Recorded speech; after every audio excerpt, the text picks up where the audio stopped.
guys, I'm Deeksha and I have the new Samsung Galaxy J5 and J7 with me.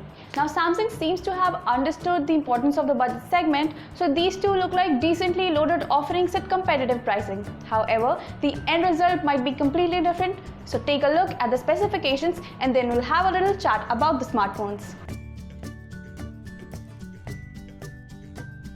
Now let's talk about the design of the Samsung Galaxy J5 and J7. In terms of looks, they look like any other budget Samsung smartphone. You have the signature Samsung home button. Apart from that, the rest of the port placement looks very standard. Now the previous iterations of the J5 and J7 looked a little tacky because of the textured back panel. However, the company has provided smooth finish on the back panel this time, and with the metal frame, the overall build quality of the smartphones feels really nice. The J7 is on the larger side with its 5.5-inch display, so you won't be able to use it with just one hand. However, the J5 is handy. The weight of both these smartphones is slightly on the higher side, but overall they feel secure in the hands. Now I have the J5 in gold and the J7 in black, and both of these smartphones look just as nice. You won't be able to turn heads with these smartphones, but they are decent looking devices. J5 is the smaller of the duo and sports a 5.2-inch display, and as I mentioned earlier, the J7 sports a 5.5-inch screen. Resolution on both these displays is just HD, which is a little disappointing because you can find options in this segment with Full HD display. However, Samsung's Super AMOLED technology somehow manages to make these displays look brilliant with vivid colors.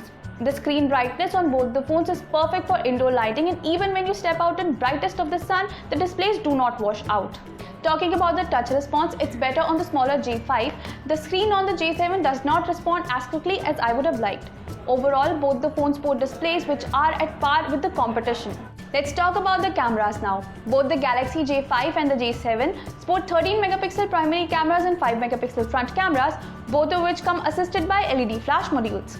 Yes, both of these phones sport front-facing LED flashes too. Before we comment on the camera performance, let's take a quick look at the default camera app UI.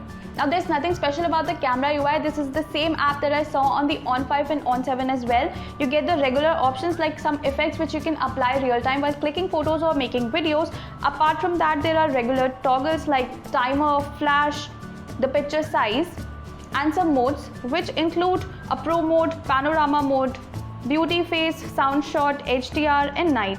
Lastly, there's a settings toggle which lets you access bunch of camera settings like location tags, grid lines, volume key functions, and stuff like that. The shutter speed on both these phones is pretty impressive, and the camera focuses quickly as well. Now let's talk about how these cameras perform in different shooting conditions. Now both these phones deliver the exact same camera performance. The long shots that we took looked blurred and hazy, and there was not enough detail. Even the color reproduction was very dull. The macro shots, however, looked flooded with detail, and the color reproduction was nice and vivid. These cameras struggle in low light. However, the J5 manages to capture some color, but the J7 completely fails. But the phones have flash modules for that, and the flashes work perfectly fine, and the subject looked evenly lit. Coming to the front cameras, these phones managed to capture great selfies in broad daylight. However, the ones we took indoors lacked a bit in detail. The front-facing flashes worked well, and even the selfies looked evenly lit.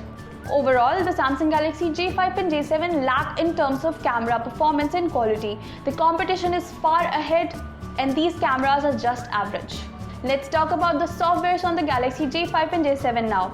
Both these phones run Android Marshmallow, which is great, and on top they get the TouchWiz UI from Samsung. If you've ever used a Samsung phone before, you'd know what the UI looks like, and it's just standard TouchWiz. When you swipe right from the primary home screen, you get the briefing app from Flipboard, which is nothing but your one-stop shop for news from all over the world. You can even customize it to show you the news you would like to read. There are not many preloaded apps on the phone, which is great because earlier the TouchWiz UI used to be flooded with bloatware. Now, all you get is all apps from Google and a couple of apps from Microsoft, along with Opera Max and My Galaxy apps.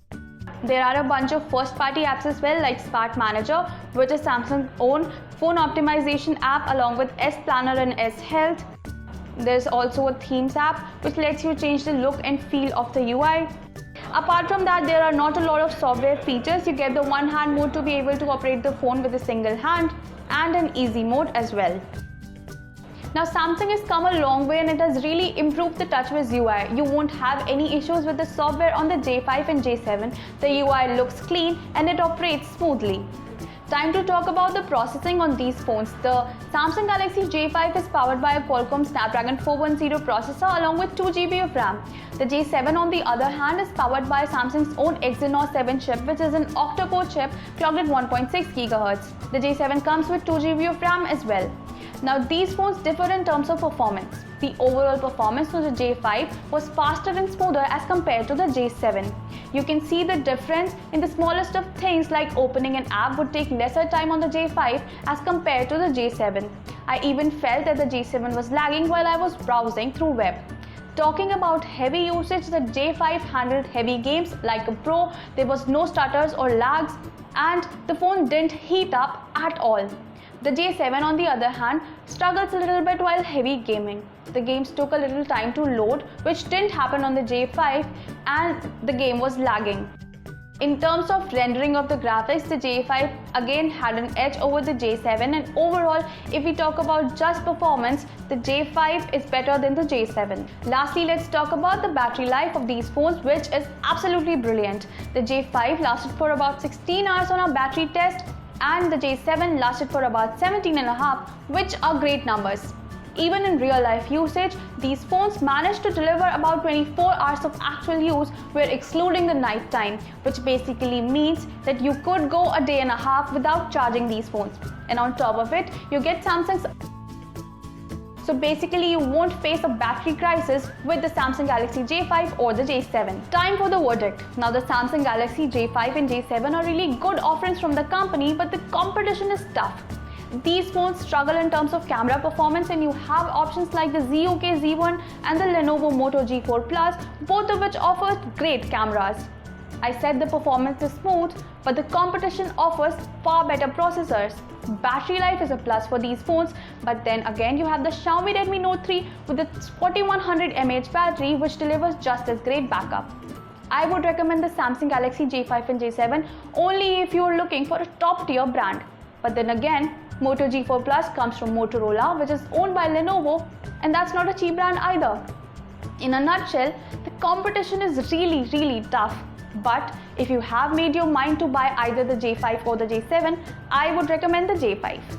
Do let me know in the comment box below if you're planning to buy the Galaxy J5 or the J7. And if this review helped, give it a thumbs up. If you have any queries about both of these phones, leave them in the comment box below and I'll get back to you as soon as possible. Make sure you subscribe to our channel and follow us on Twitter and Instagram at 91mobiles to stay updated about everything that's technology. Till then, it's Deeksha telling you to keep your tech game up with 91mobiles.com. Thank you for watching.